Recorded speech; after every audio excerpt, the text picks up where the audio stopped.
Good evening, dear friends. Welcome to the Thursday evening show, the second day of May, 2024, Common Era, reminding you there are 187 days until the election. 187 days.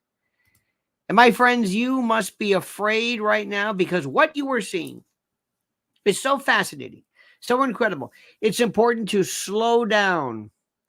Imagine being on a trip and we're speeding through this some tourist trap, and we're unable to see what it is. There's too much stuff coming at us. We need to slow down. You need me, my friends, to explain to you what is going on, to explain to you. And I have spent my day today going through newsreels and the subject of anti-Semitism and Father Coughlin and the Bund meetings and Kuhn. And I've taken notes. Fritz Kuhn, yes, and the German-American Boon and the way they talk like this on America. And you don't even know anti-Semitism. You don't know the first thing about it. And you don't understand, dear friends, how this is the most stupid of stupid, lame of lame. These proscriptions against hate, which is nothing but a thought. Hate, which is guaranteed. Hate, which is execrable, but nonetheless guaranteed. Hate, which is again the attempts of your government to conflate and to shut you down. Anti-Semitism is not what they want. They don't want to stop anti-Semitism. They want you to stop saying things about the Israeli government, not Jews. This isn't anti-Semitism. It's not even about Zionism, because most Americans don't even know what that is. That's right, my friends. So I've got good news. Anti-Semitism isn't the problem. It really isn't. It's government. And my friends, that's not to say there are not anti-Semites in this country. There are not racists and misandrists and misogynists and the like. I cannot help you with that. That is true, and you know it to be true. There's nothing I can do to fix that. So what we're going to do is we're going to go through memory lane tonight, and we're going to talk about what is and what is not acceptable, what is and is not hate, what is and is not subject to, dare I say, what is not subject to the passage of laws, the anti-Semitic. Oh, stop it. These laws are ridiculous. So in any event, dear friends, sit back, get ready. We're going to be talking about what we should do, how you should think, what you should know, and why everything right now is so critical for you to focus and to pay sincere and deep attention. But before we begin, dear friends, let me remind you to please subscribe to this channel. Make sure that all bells and whistles and little knobs are pushed and the like, and make sure that you are subscribed to us, because I hear from people all the time, says, hey, I found out I was unsubscribed. Let's get to the bottom of that, dear friends. Let's find out what's going on. But first and foremost, let us not forget the great words, the important words, the tremendous words, the critical words of our critical sponsor. It's time yet again, my friends, to hail and salute our great friends at mypillow.com. And if you use promo code Lionel, you'll get a free gift. No purchase necessary. And yes, I know, a free gift. It's a tautology, so sue me. But first, listen carefully.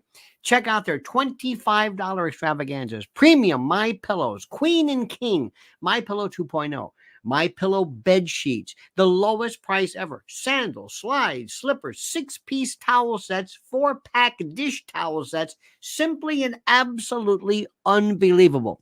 So go to mypillow.com/Lionel, mypillow.com, promo code Lionel, or call 800-645-4965, and watch how fast Mike Lindell answers the phone. MyPillow.com, simply and absolutely the best. Ladies and gentlemen, my dear friend, the Anti-Semitism Awareness Act is absolutely one of the silliest attempts by a bunch of people to pretend they're doing something. You know it, and I know it. Now, as I told you from the beginning, let's go through this again. Let me turn right now to our dear friend, the Bible of our speech, the First Amendment. And the First Amendment really is a very simple passage. If you want to read this, it's fascinating. Let's go to the First Amendment. Let's always remember, read it. What does it say? Congress. What? Congress. Wait a minute. This is about college campus. Congress shall make no law respecting an establishment of religion or prohibiting the free exercise thereof or abridging the freedom of speech or the press or the right of the people peaceably to assemble and to petition the government for redress. Peaceable assembly is the right to protest or just to assemble. And it says Congress.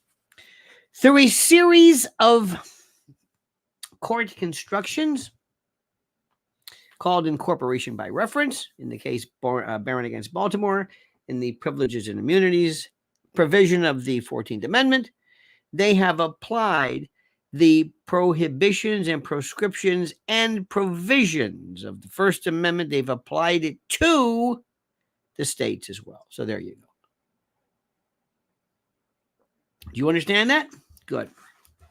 So when you have a law, when you have something that says that you cannot speak, the thing you must ask yourself is, well, what is it they're telling you can't speak about?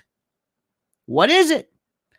What is the thing they're telling you can't speak about? Can you speak about anything? We don't know. It depends. Does the First Amendment help us? Not really. Doesn't really specify too many things as far as I'm concerned. Doesn't really narrow it down. But let's talk about this thing. Is hate prohibited? Is hate? This is a hate crime. This is hate crime stuff. Is hate proscribed, ladies and gentlemen? Is hate proscribed? Is it? Is hate proscribed? Prohibited? Hate? No. Sorry. Hate is not prohibited. Hate is not prohibited. Love is not prohibited. Dislike is not prohibited. Disdain is not prohibited. None of this is prohibited. None. Is anti-Semitism prohibited? No.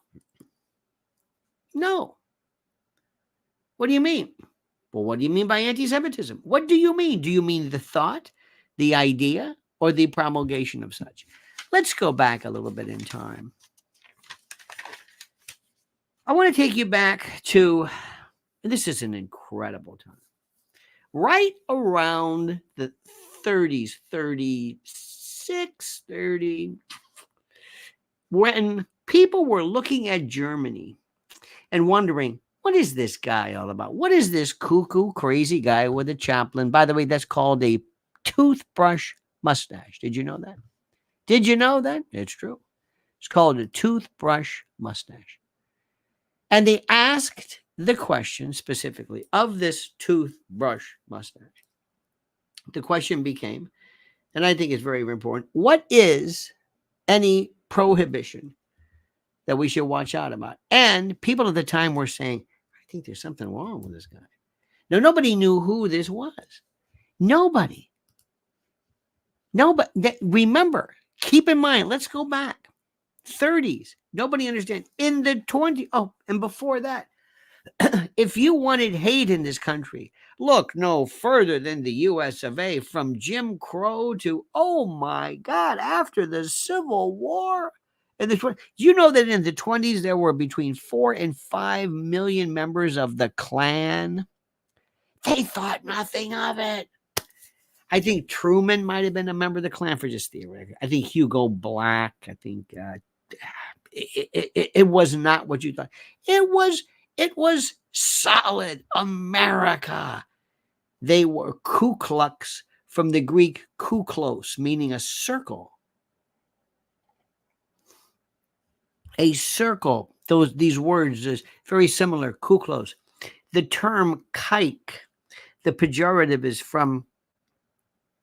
It was used by sometimes immigrants from Germany and elsewhere, didn't know English, so they would do a circle as a signature or some type of. And the circle is the German, either the term or the Yiddish, or some bastardized version of it was kike or something similar to that. Hence the name. That's where that came from. But anti-Semitism goes way back. Way back. Just read the words of Martin Luther. Oh my God. Go back. There are two people I want you to make sure you are aware of. And follow them. They have some of the best lectures you can hear, and they're free. And YouTube provides them, and they're absolutely wonderful. Wonderful essay. Robert Wiener, who was a professor, I don't know what was it, maybe Hillsdale, but listen to his lectures on anti-Semitism. Oh my God, they're wonderful. And Peter Hayes about the Holocaust and how this came about. If you want to talk about anti-Semitism, if you want to really get into it, let's get into the history of it. Now, this is serious, because here is the story. When you have enmity or dislike towards a country, ladies and gentlemen, that's one thing. When you have hatred and enmity and loathing towards a people, that's another. Do you hear what I'm saying?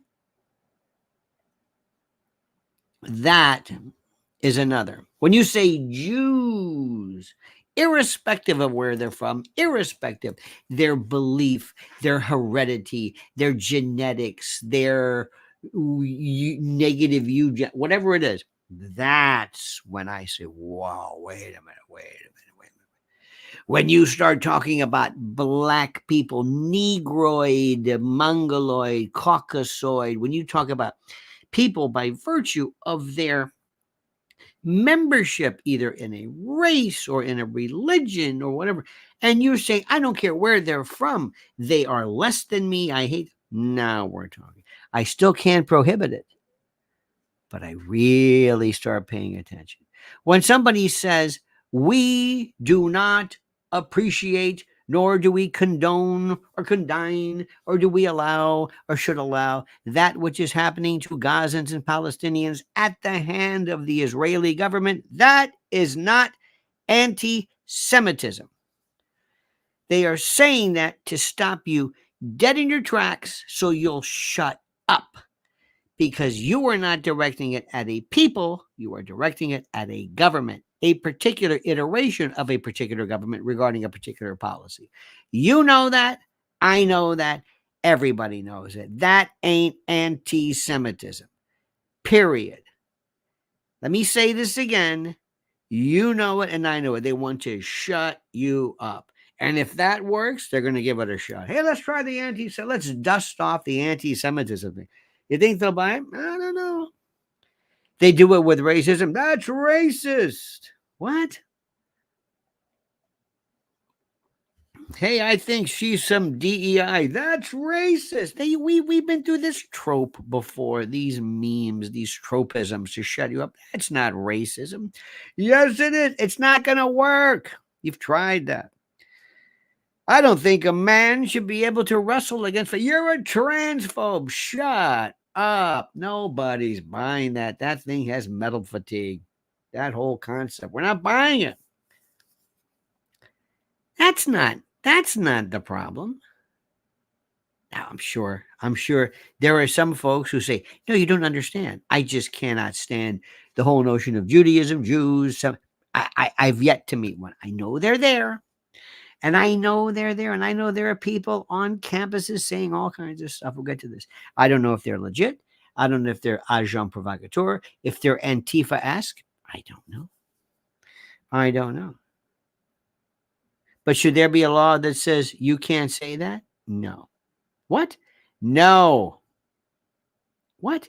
No, you cannot and should not be, under the Constitution, held criminally liable for uttering a phrase, an idea that is hateful, mean-spirited, racist, or anything like that.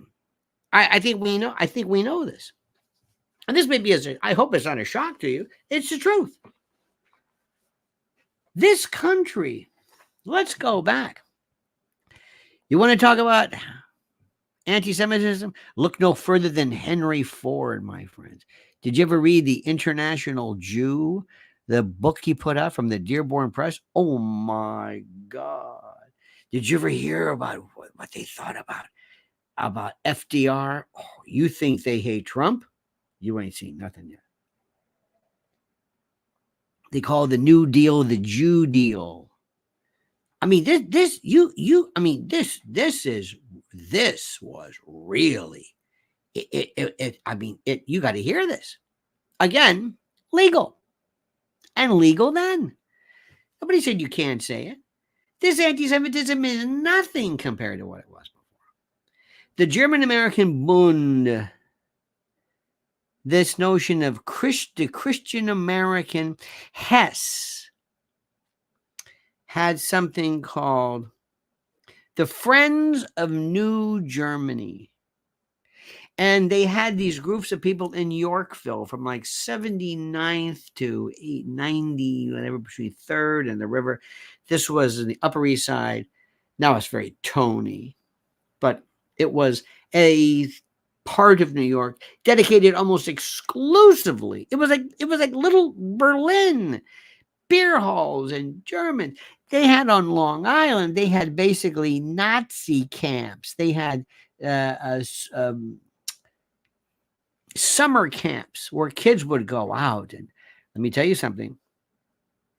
This may, I don't find myself in agreement with any of these factions, but those individuals had this thing about physical education. Summertime was for camping, and young men and boys, nobody was fat. Tug of war, racing, dancing. They had kids with 22 rifles. They had 22s. They're out and shooting and archery and sunshine and running and playing and getting in shape. And they look real Aryan, and they would eat, and they got away from the dirty city, and they would go out and spend the days in the sun. I wish we could do that without giving into the whole Aryan thing. Fritz Kuhn, K-U-H-A, Kuhn. This was the, oh man, he was the, they had a Bund meeting. By the way, sometimes they have Bund or Bund meeting is the cake, but they had one at the Madison Square Garden. That was unbelievable. You can't believe. This was in the 30s. This was right before Hitler. They had swastikas the whole bit before anybody knew about it. And you had writers saying, this is a fascist. What's fascism? They loved Mussolini. Loved him. You know who Mussolini's best buddy was? Will Rogers. These were wild times. People said, what are you talking about? Trump on his best day, make America great again. Get out of here. That's nothing compared to these folks. And if you heard,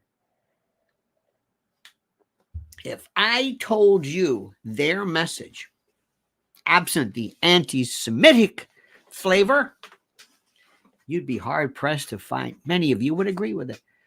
America was founded on Christian ideology and the Christian way of life. And Americans, we are superior to the world by virtue of the fact that this ordained connection to God. Today we had our funeral mass for my friend Father Lloyd. 103. We bade him for a farewell, and he would say, God. And I love that. I told you, I've loved the spirituality component as education. There was a period of time when I was absolutely enthralled by old-time religion, by snake oil salesmen, by individuals who were the evangelicals. I told you I was slain in the spirit by Ernest Angley. I used to follow. I think David Paul was the greatest. Tilton, Robeson, Swigert. We used to have, growing up in the South, we had all these gospels on the afternoon, and yay, and it was the power of this. The AME church. I used to, when I worked for a United States senator out of college, I did all the jobs that nobody wanted. I would drive him around, and we would go took my mother's station wagon. We would go to AME churches. I went in 1 month. If I tell you I went to, I don't want to say 30, that's a lot. I used to say 100, but it's not 100, about 30 black churches. Oh my God. Oh, the AME church, African American Episcopal, this was the bedrock of the black community. It was the bedrock. People in their best clothes and the music. And I mean, I love the power of movements. I love the power of ideas, the power of love, the power of patriotism, and the power of hate. The power of hate. It's just as fascinating to me. Father Coughlin in the 30s, Father Coughlin received 10,000 pieces of mail a day. Let me say this again. 10,000 letters a day. His clerical staff at times numbered more than 100. He was heard by 14 million people. 14 million. At its peak in the early 30s, Coughlin's radio show was phenomenally popular. His office received up to 80,000 a week. Author Sheldon Marcus said the size of Coughlin's radio audience is impossible to determine, but estimates range up to 30 million each week. He expressed isolationist, conspiratorial viewpoints, anti-Semitic. He was it. FDR sent Joe Kennedy to talk to him. He was the most powerful thing you've ever seen in your life. Absolutely incredible. And I was so fascinated by that. And you want to talk about anti-Semitic? They didn't stop him then. He didn't stop it. They ran, they fought him through counter-programming and the like. Did you know in the 30s, this was really interesting too, the Jews immersed themselves in the three the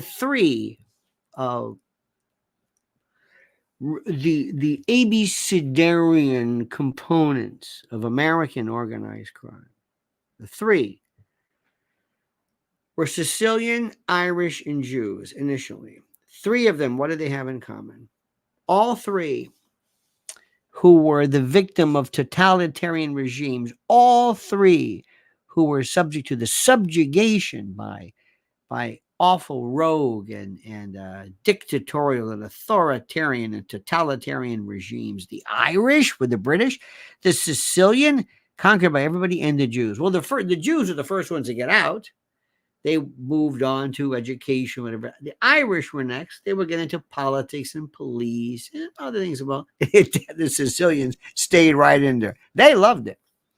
But at the time, when you had Garage Shapiro, and you have Dutch Schultz and Flegenheimer and Kid Twist Rellis and Buchalter and one of the biggest. I mean, what you want to talk about a tough. There's a great book called Tough Jews. Benny Siegel. Benny Siegel had the chance. What is it, to kill Hitler or something? They were uber patriots, and they loved this country because they were trying to say, you've got to get these fascists. And America was rather trepidatious. Well, we're not sure. Well, we don't want to get it. Well, we don't want to get it because that thing is. So what they did was, you have, remember Max Baer and they used to buy the boxers. The Jewish boxers were rough and tumble. and they had the Mogen David, the Star of Stars of David on their trunks. They made no bones about it. So what they did was they beat the shit out of people. These were tough European stock. I mean, whoa. So when they found out there were Bund meetings, not Bund, that's the cake, but Bund meetings. There was one in Newark. There was a fight. They took on, thousands were injured. These were professional boxers going in there and knocked the living shit out of it. It was wild then. These were times that are just, think about this. Think about this. In the 40s, when was this? In 1924. How about this? The Johnson-Reed Act. 90% of all immigration had to be Northern European. Translation, white. This is nothing now. The introduction, the addition of eugenics as another ideological, philosophical, political addendum to this way of thinking. The idea of eugenics were not just that Jews were bad, but that Jews were inferior. And you're thinking, what do you mean? What do you mean you mean their faith? No, a certain Eastern European. This has been going on forever. And this is before anybody ever even had a whiff or a hint or an understanding of what Hitler was. Well, the swastika, they knew something was up. And the whole notion, keep in mind, of fascism. Fascism was absolutely not even understood. The fasces. Remember the notion of the fasces, the sticks. That you would put an axe in, the fasces, a group of sticks. Also, a fag, as you know, was also a bundle of sticks. But the idea of the sticks were, if I have a stick and I have one, I can break it. But if I put them all together, I can't break them. And that was the notion, or that was the emblem, if you will, of the fasces. Edie Crowley, ladies and gentlemen, Edie says, your clip of the president yesterday was very Kafkaesque. I'm glad someone has Joe's back. Yes, including Mr. Reed or whatever his name is. Thank you for that. I've been spending today looking at and this is just 90 years ago, 100 years ago. Nothing that you think you see today, nothing, no anti-Semitism, nothing compares to what it was. And they still never banned it. They wouldn't think of banning an idea. They countered it. You countered the idea. You don't have a statute that says, we're going to accept the definition of anti-Semitism. What are you doing? I have been against hate crimes since the beginning.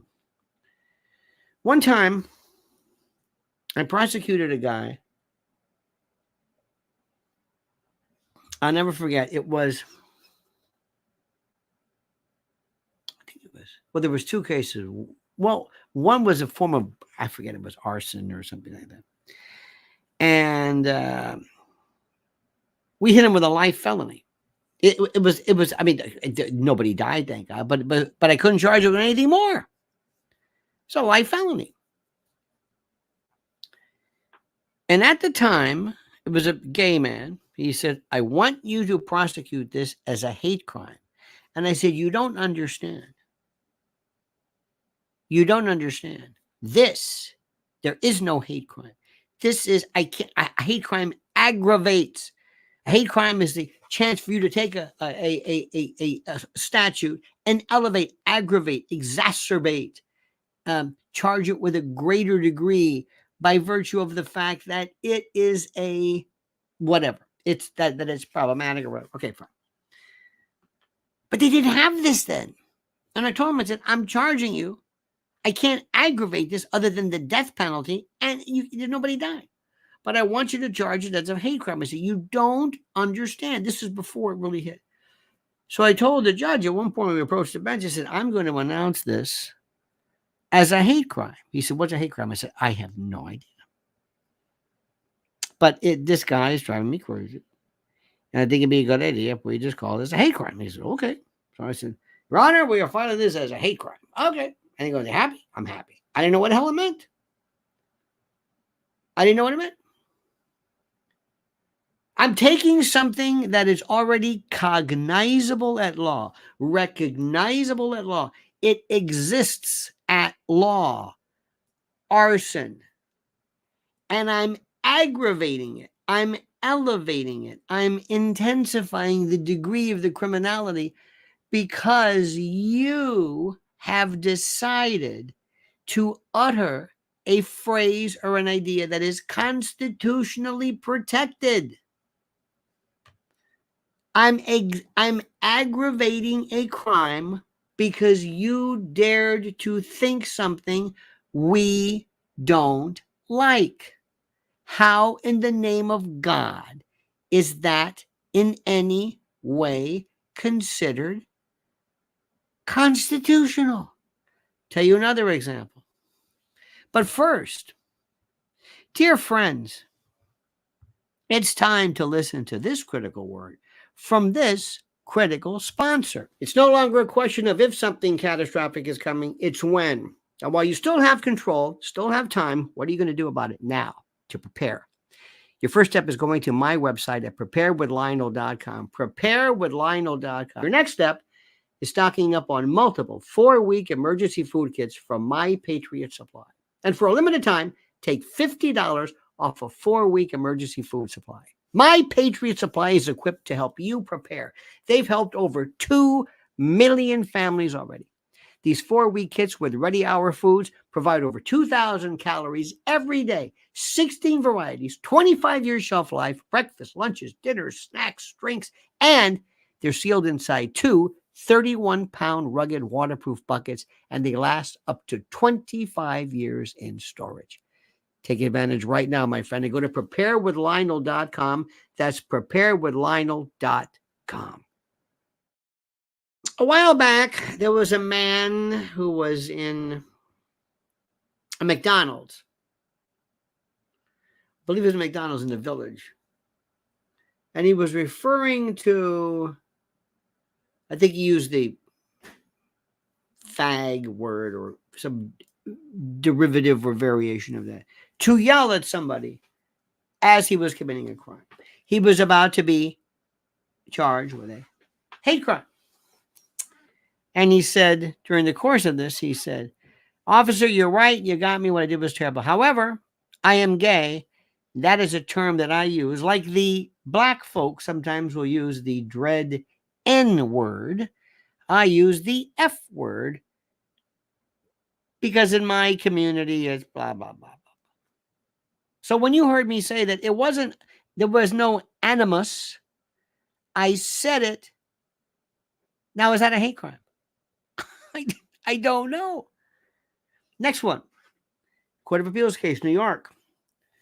A robber noticed that these gays would meet at this picnic bench or something. And he thought, okay, I'm going to swoop down. And he robbed them. He was caught. They charged him with a hate crime. They asked him, did you do this because they were gay? He said, yes. Yes, I did. Aha. He goes, but not because I didn't like them. I thought they wouldn't put up a fight. Boy, was I wrong. There was no animus. I targeted them like some people target the elderly as an easier victim. It's not what you think. Do you hear what I'm saying? Is that a hate crime? I don't know. This is pandering. Do you believe, ladies and gentlemen, I'm going to ask you a question that I don't know what the big deal is. Do you believe there is an Israel or Israeli lobby? Do you? What is APAC? What do you think so? What am I supposed to do? Act stupid? What is APAC? It's a PAC, Political Action Committee for American Israel. What is that? There's no lobby. What the hell is that? They have conventions and meetings and they raise money. And what's APAC? Well, but what is it? It's not a lobby group. Well, what is it? I don't know, but don't say that. That's anti-Semitic. It's not anti-Semitic. Is there a climate lobby? Yes. Is there a gun lobby? Yes. Now, let me tell you something right now. I know you can't say this and people don't understand this, but we're talking about maybe in this country, 2% of the population is Jewish. Now, that doesn't mean that Israel, that's a different country.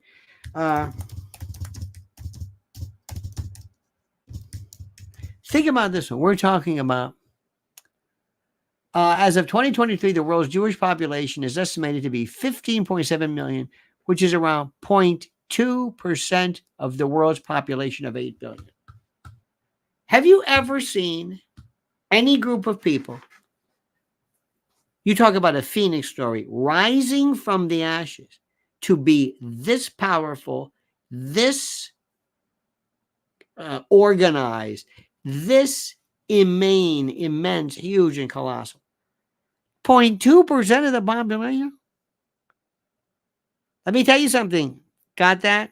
Black folks, gay folks, trans folks, any other folks you want, pay attention. And the way they have enjoyed this power is not by convincing people to see it their way, but by saying we will assist and we will punish and we will do everything that every other group does. You vote the wrong way for climate change, you're going to pay. We're going to challenge you. We're going to primary your ass. For the love of God. I was thinking today at this church, I don't think the Catholics have this power. Catholics have no power at all. They're the first ones people make fun of. Nobody cares about the Catholics. Nobody. There's no word for anti-Catholicism like there is anti-Semitism. Anti-Semitism stops you right in your tracks, like racism.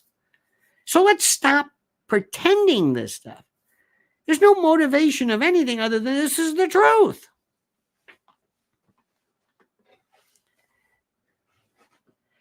And in this particular case, as I would say with any other case, to our dear friends in Israel, not the people per se, but the government, cut this out now. Stop it.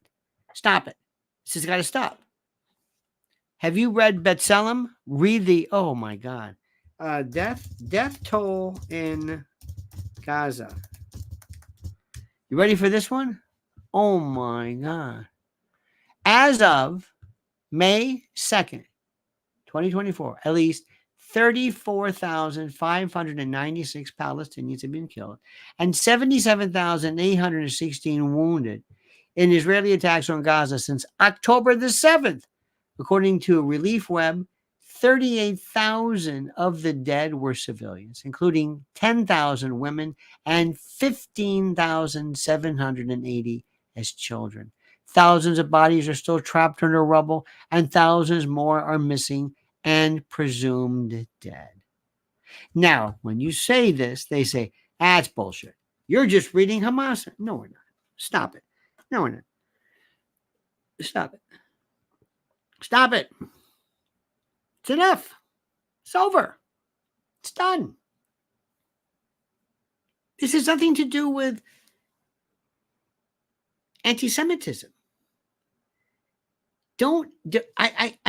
If again, you want to see anti-Semitism, spend some time.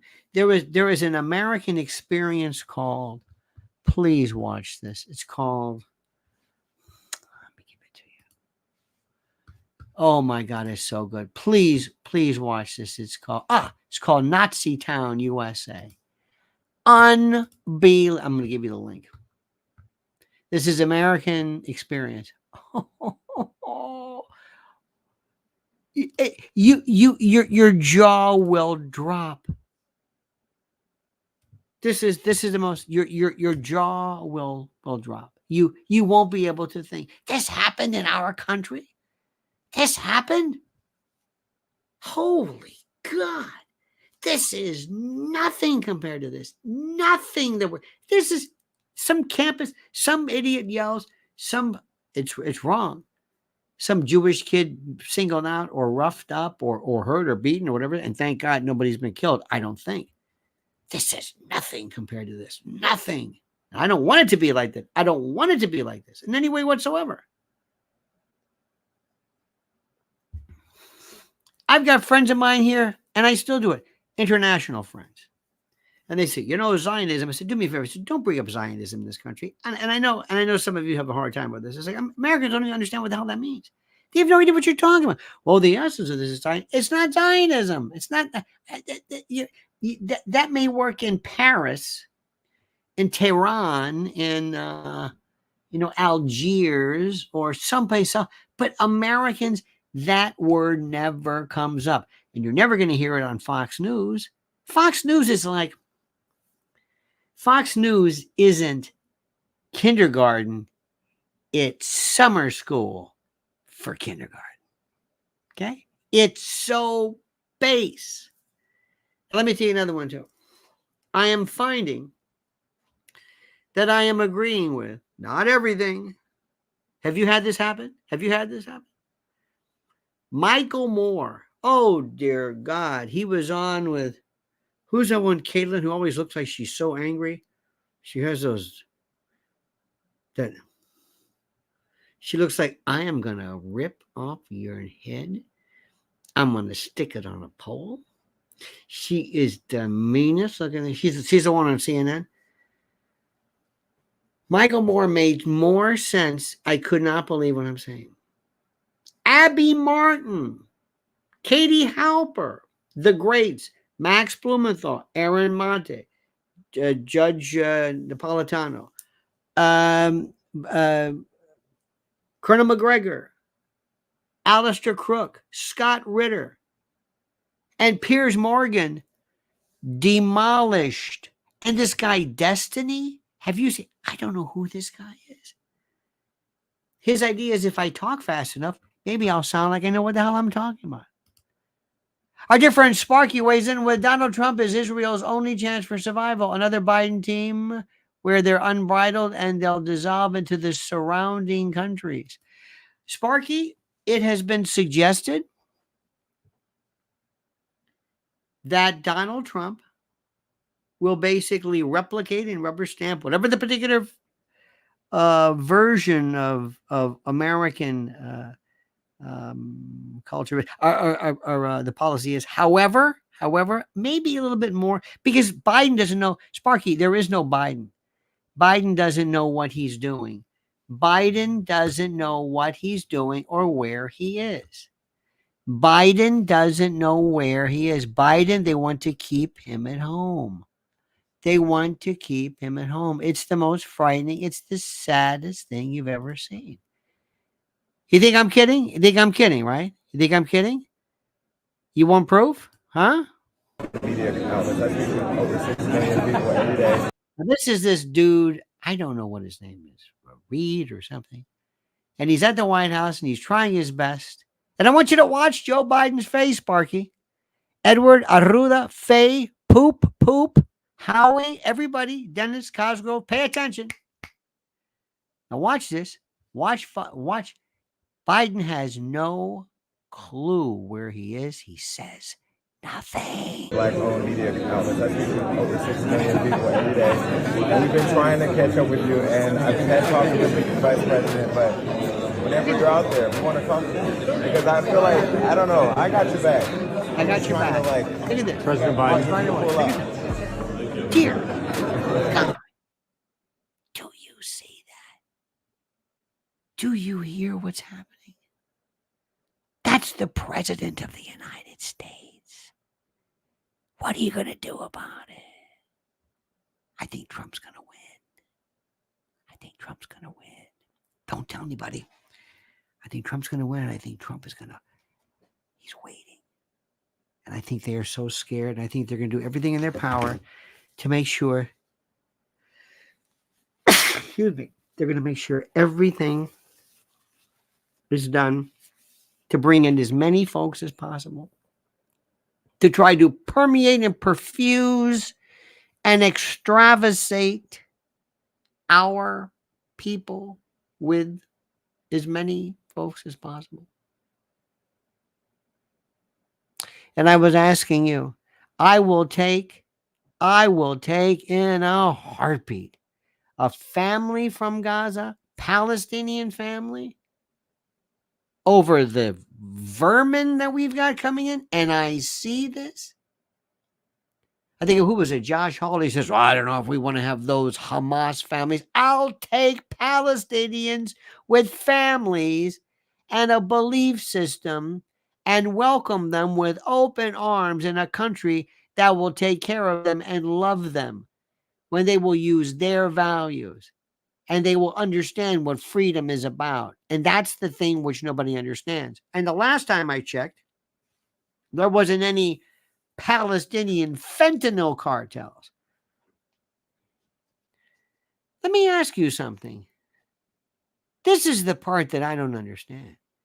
What do you think a Palestinian views Hamas like when nobody's looking out for them? Nobody. What do you think somebody from Gaza thinks about Hamas when nobody has been paying attention to them for years, decades, and now all of a sudden somebody is? Ask yourself that question. You want to answer that question? Go ahead. Answer it. I'm not standing up for Hamas. Hamas is a terrorist organization. You can read the definition. Absolutely. And people say, okay, and if you read the definition of genocide, this is genocide. Oh, I don't want to read that definition. Well, wait a minute. You can't pick your definitions you believe in and those you don't. Sparky says, fun fact, Michael Moore was an Eagle Scout. Can't get more establishment than that in those days. Michael Moore, there was a show called The Big One, which I really like, a documentary. He said that the national anthem should be We Will Rock You, because it's always played at stadiums and everybody knows it. We Will Rock You has got to be our national anthem. I agree 100%. That's it.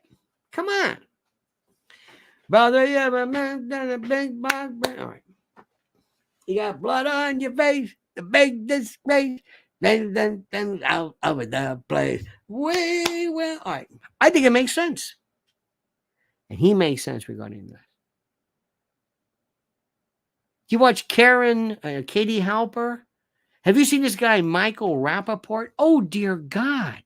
He's talking about apartheid. Is he a joke? Have you seen this one? I've heard some of the best. Katie Halper, Aaron Mate, Crystal Ball and Sagar, Brianna and the poor, what's his name? Mishkino, the other one on the Rising. He isn't worth. He is just he wouldn't say shit if he had a mouthful of it. Remember that one? He doesn't say anything. These are great people, great shows. Now, what else and what's President Trump doing?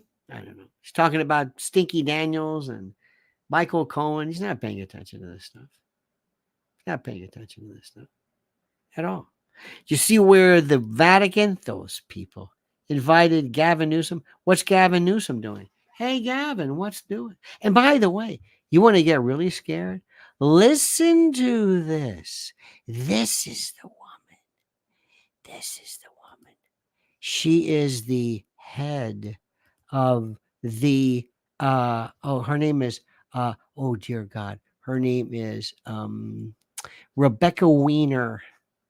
She's a counterterrorism expert or division chief in the NYPD. You want to get scared? Listen to this. This is not about students expressing ideas. it is about a change in tactics that presents a concern and a normalization and mainstreaming of rhetoric. And I'm Rhetoric. She says something and then she lets on. Check out this feller next to her. Doesn't say a word. not just talking about language, I'm now talking about tactics, and that's what shifted our response yesterday. But a normalization and mainstreaming of rhetoric associated with terrorism that has now become. Who's talking about associated with terrorism? Do you hear this? Do you hear this? I don't know about anybody talking about terrorism. Do you?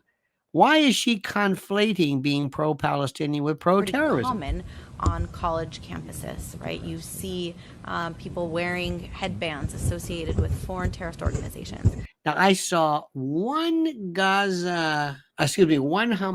I think they said it was a headband. I don't know. I'm not sure about that one. I don't know. I'm not sure. Not sure about that. Sparky says, oops, that's not Sparky. Sparky says, so your man Biden has you pushing his Palestinian relocation to the U.S. plan. Did you hear about that leaked plan? No. This was leaked. This was Corinne Jean-Pierre was asked about that, and Josh Hawley was speaking about that. There's nothing leaked. There's nothing leaked. I don't think it's going to work.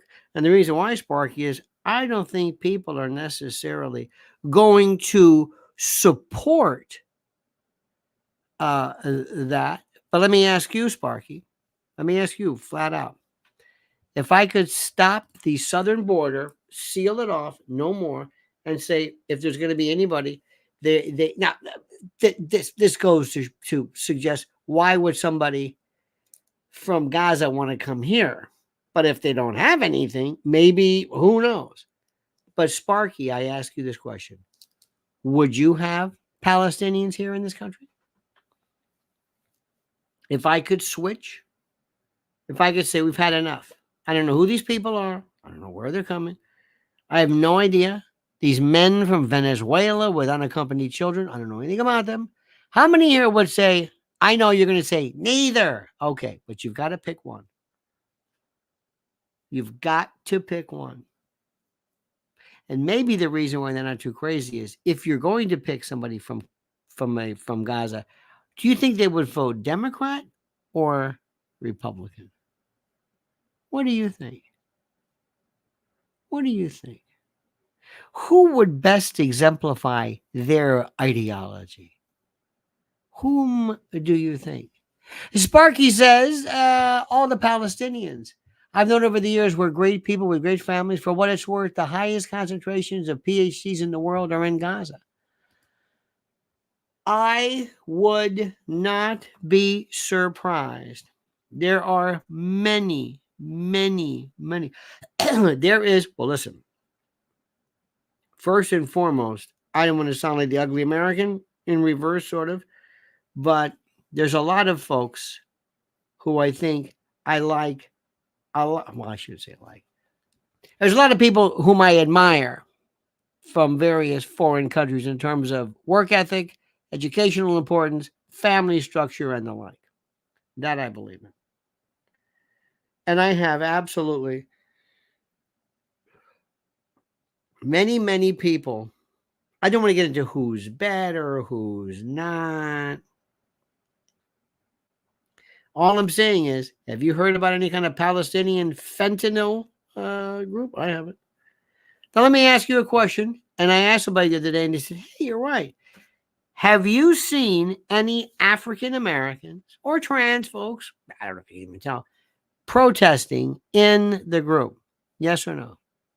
Have you seen in the various pictures of people storming or participating in various meetings and the like, have you seen? I'm not saying one or two, but a significant contingent, as you would, for example, let's say BLM or George Floyd types of marches and the like. Sparky says, I prefer Palestinians, but it goes against their wishes to leave Gaza. Oh, I'm with you. Why would they want to leave their country? This is their home.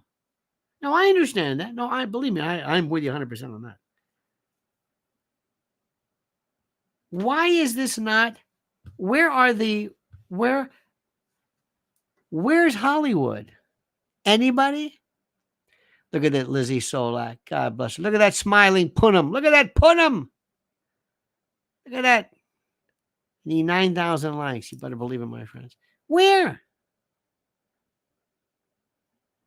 Isn't there any kind of a? Is there any kind of? I'm just saying. I don't know. I'm also seeing in a lot of these police, these I don't want to say the emergency unit, the riot police. I keep looking and say where I don't see a lot of diversity here. Now I know you're going to get in trouble. I'm just pointing it out.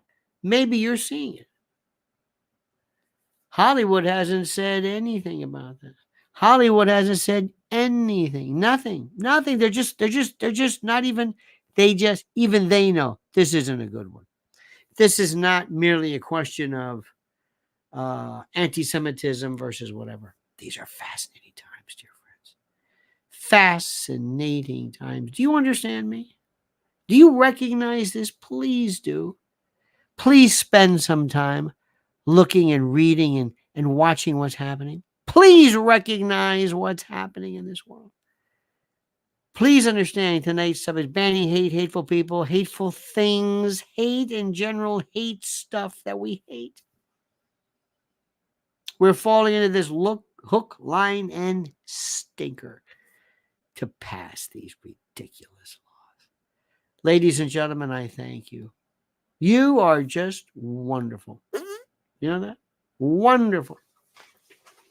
This is the most fantastic subject to me there is. I love it. I love it. Hank Aaron says, better start paying me my reparations. Get ready. That's not going anywhere, dear friends. That's not going anywhere. And smash that like button now. You're right about that, Edie. I haven't even looked. Let me see what this is. How does this look? Oh, for the love of God. 232 likes? Is that it? That's pathetic. I'm busting my hump and you give me 232 likes? What have I done to you? What have I done? How dare you? You've got to let people know. You've got to let people know. The like puts us into the fast lane. It's an algorithm. It's the most important and critical thing there is. It makes all of our stuff even that more popular. For the love of God. What are you doing? You think for anything, I thought you loved me. I thought you cared. In fact, Sparky says, since you brought them up, you say Zionists don't call themselves Zionists. What do they call themselves? Have you heard this? Where do you hear? Where does this word Zionism even? Where do you hear it in American discussion? Anybody? Have you heard anything? Have you ever heard this? How many of you, be honest, never heard the word Zionism until recently? How many of you said, I didn't know even what that meant? How many? Be honest. Raise your hand. Say it. How many of you said, I never used it? I kind of knew, Mount Zion or something. But how many? Say it. Only heard Biden say it. Thank you, Benny. Who? How many folks have never used the word, heard the word? I'm not really sure what it means. It doesn't come up in this country. Look at this. Next Pharaoh says, I have never heard anyone use the word Zionism in my life. That's the thing. And right now, our good friend Sparky is having a conniption. He said, what? It's a word that doesn't even come up. It just doesn't. And that's why yesterday I was saying, don't be so insistent upon trying to make your point with Americans to have them to win them over by using this term, because I'm telling you, they don't understand it. Scully says, I've been watching Abby Warren and Chris Hedges for a decade, so Zionism is not new to me. Oh, absolutely not. You can watch.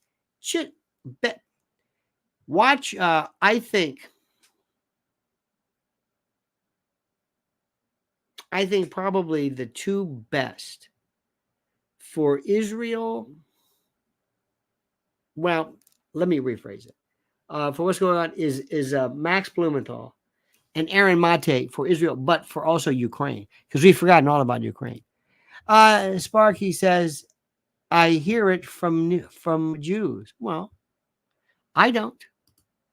I don't hear anyone, anyone, anyone. I never hear it. Never. I never hear that. Because, and I understand why. I think it's best to don't give Americans a lot of working parts, because they're going to say, when you talk about the theory that basically is the fundamental ideological basis of Israel itself, many of them have said, wait a minute, you mean there are Americans who think that Jews have been there forever? And I'm not going to argue that point. Dear God, I'm not going to argue that point. We don't have to. Remember what I said. Stop the killing. That's it. After that, you knock yourself out. You want to reverse 1948? You want to... It's your country. It's not mine. I'm over here. I'm worried about my election. Remember, 187 days. How many of you thought, folks, are seeing Trump just taking this one? They never saw this one happen. You know why? Because law and order. Law and order. Sparky says, you brought it up and still didn't answer the question. You're the one with the hang up. No, I'm not. I don't have a hang up. No, I don't use it. Nobody's using the term. It's just like the term, don't get into, well, you're a Semite. I love this one. Well, they're Semites. Don't muddle this. Remember, these are Americans. Think about talking to children. Children who have a very limited vocabulary. Just explain concepts. That's all. That's all. Okay? That's all.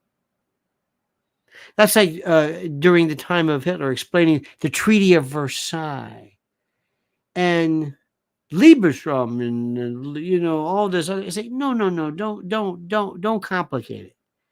Don't complicate it. Don't go through bringing up the humiliation of the Versailles Treaty. Just no. They're gonna say what?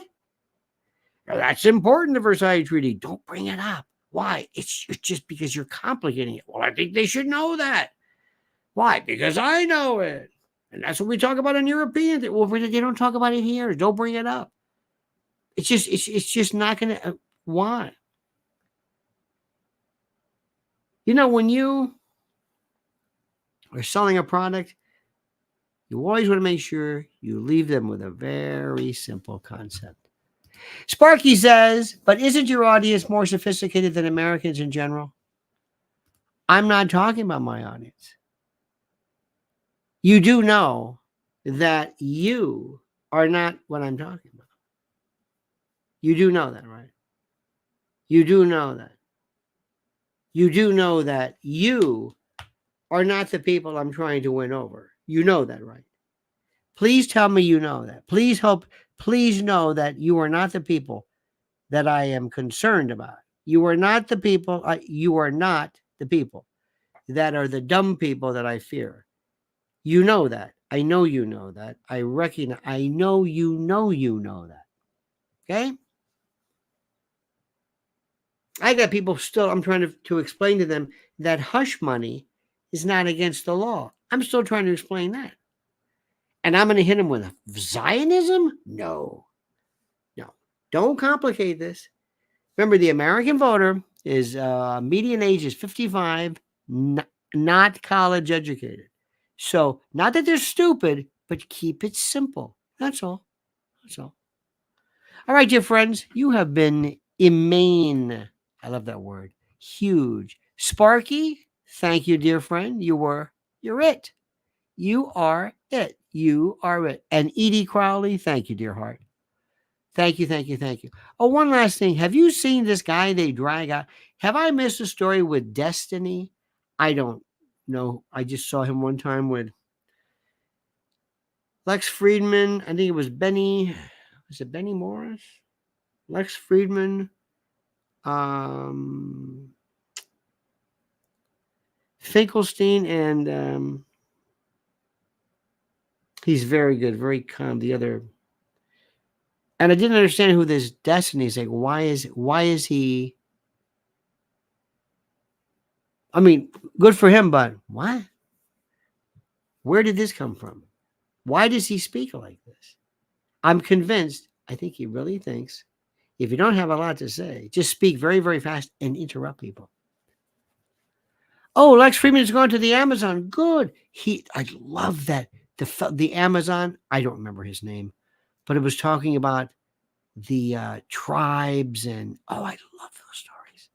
I love the story. Sparky says it's important to separate Jews from those who are supporting wrongdoing in Israel. What do we call the wrongdoers in Israel? Sparky, I'm going to ask you a question, and I love you. And if anybody here can help me, Sparky, what is your fixation? What is your fixation? Your pointed perseveration over, what do you call them? Why don't you say Zionists? They're not Jews. Most of them are Jews. What happened to you? Were you driving one day and hit a bump and you heard the word Zion and it stuck in your head? Like, so what is that? When you have an earworm, when you hear a song. Why are you? I'm just saying, you could talk about it. What happened? My super chats are my super chats are only seen and heard by your audience. No, but I'm saying, I thank you about this. But why? What would make you happy? What would make you say, you know what? We have made incredible headway here. I turned on CNN and the lady with the eyebrows, I heard her say Zionism. I heard somebody say, I watched Laura Ingraham said Zionism. I heard NPR. Maybe they would do it. I think Amy Goodman and they do. The people who are, dare I say, agree with us, use it more.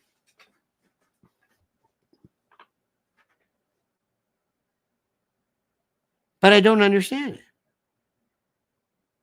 When you talk about 35,000 dead Gazans, what killed them? What killed them? Is it Zionism? Is that what killed them?